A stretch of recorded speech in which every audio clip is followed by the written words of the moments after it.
अस्सलामुअलैकुम दोस्तों, अफ़वाज पाकिस्तान ने हर महाज पर इस वतन अजीज़ का दिफा किया है। पाकिस्तान के बहुत से बहादुर सपूतों ने अपनी जानों का नजराना पेश करके इस वतन अजीज़ को दुश्मन से महफूज बनाया है। दोस्तों, आज हम कारगिल की जंग के बारे में बात करने जा रहे हैं, तो इस वीडियो को आखिर तक ज़रूर देखें। कारगिल का इलाका पहाड़ी सिलसिलों पर मुश्तमिल है। ये इलाका मकबूजा कश्मीर के लिए एक अहम स्ट्रेटजिक पॉइंट है। दिसंबर 1998 को पाक आर्मी के NLI रेजिमेंट के 5000 जवानों ने कारगिल को सर करना शुरू किया। पाकिस्तानी फ़ौज ने कारगिल पर पोस्टें कायम करना शुरू कर दी। पाकिस्तानी फोर्सेस कारगिल की 17000 फीट की बुलंदी पर पहुंच चुके थे। भारतीय फ़ौज पाकिस्तानी फोर्सेस की नकलो हरकत से बिल्कुल बेखबर थी। मई 1999 को जब पाक फ़ौज ने कारगिल को 5 जगहों से घेर लिया, तब भारत को होश आया। कारगिल पर पाकिस्तान अपनी पोजीशन मजबूत कर चुका था और कई महीनों की अनथक मेहनत के बाद पाकिस्तान कारगिल की बुलंदी पर पहुंच चुका था। कारगिल का दर्जे हरारत -20 डिग्री सेंटीग्रेड था। 15 मई 1999 को कारगिल का महाज खुल चुका था।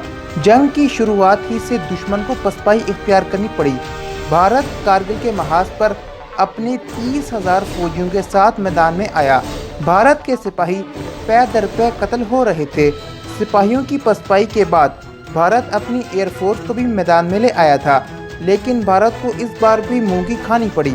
पाक फौज के बहादुर सपूतों ने भारत के तमाम हमले नाकाम कर दिए थे। भारत एयरफोर्स और आर्मी की पसपाई के बाद नेवी को ये हुक्म दे चुका था कि बहुत जल्द वो पाकिस्तान पर हमला करने वाला है।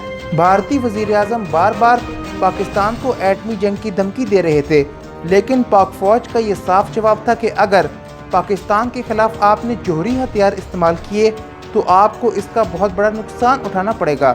बर्री और फ़ज़ाई हमलों की नाकामी के बाद भारत ने अपनी नेवी को भी हाई अलर्ट कर दिया और पाकिस्तान ने भी पाक बहरिया को तैयार रहने का हुक्म दे दिया। पाकिस्तान जंग तो जीत रहा था, लेकिन पाकिस्तान के साथ एक बहुत बड़ा मसला ये था कि पाकिस्तान का कोई भी दोस्त मुल्क पाकिस्तान के हक में नहीं बोल रहा था। तुर्की और सऊदी अरब इस जंग में बिल्कुल चुप करके बैठे थे, जबकि चीन पाकिस्तान के इस इक़दाम को खिलाफ वर्जी करार दे रहा था। पाक आर्मी के जवान बहादुरी से लड़ रहे थे और भारत को संभलने का मौका ही नहीं दे रहे थे। 17,000 फीट की बुलंदी पर इन सिपाहियों को बहुत सी मुश्किलात का सामना था। जुलाई 1999 को जंग एक खौफनाक मरहले में दाखिल हो चुकी थी, क्योंकि पूरी दुनिया पाकिस्तान और भारत पर जोर डाल रही थी कि पाकिस्तान और भारत इस जंग को बंद करें और मसला कश्मीर को टेबल पर हल करें। दोस्तों, जैसा कि आप जानते हैं कि पाकिस्तान ने कई बार भारत को ये पेशकश की है कि मकबूज़े कश्मीर को मुज़ाकरात के ज़रिए हल किया जाए, लेकिन भारत हर बार टाल मटोल से काम लेता है और भारत के इत्तेहादी अमेरिका और फ्रांस हमेशा ही भारत को मकबूज़े कश्मीर के मामले पर सपोर्ट करते हैं, कि जिसकी वजह से मकबूज़े कश्मीर का मामला अब तक अटका हुआ है। इस जंग में पाकिस्तान के लिए दूसरा बड़ा मसला ये भी था कि पाकिस्तान की सियासी और अस्करी क़यादत एक पेज पर नहीं थी। इस सारी जंग में पाकिस्तान की सियासी और अस्करी क़यादत के दरमियान टेंशन बढ़ चुकी थी। जनरल परवेज़ मुशर्रफ किसी सूरत हथियार डालने को तैयार नहीं थे। उनका मानना ये था कि पाकिस्तान ये जंग जीत चुका है। अगर पाकिस्तान 1-1.5 महीना इस जंग को तूल दे दे तो भारत से मकबूज़े कश्मीर को बआसानी आज़ाद करवा लिया जाएगा। बिलाखिर 24 जुलाई 1999 को पाकिस्तान की हुकूमत ने इस बात का फैसला किया कि अब इस जंग को बंद कर दिया जाएगा, क्योंकि इस जंग के होने से एटमी जंग के ख़तरात मज़ीद बढ़ रहे हैं। 26 जुलाई 1999 को साबिक़ वज़ीर आज़म मोहम्मद नवाज शरीफ ने जंग बंदी के मुआहदे पर दस्तखत कर दिए। इस जंग में पाक फ़ौज के 700 फ़ौजी शहीद हुए, जबकि 400 के करीब फ़ौजी ज़ख्मी भी हुए।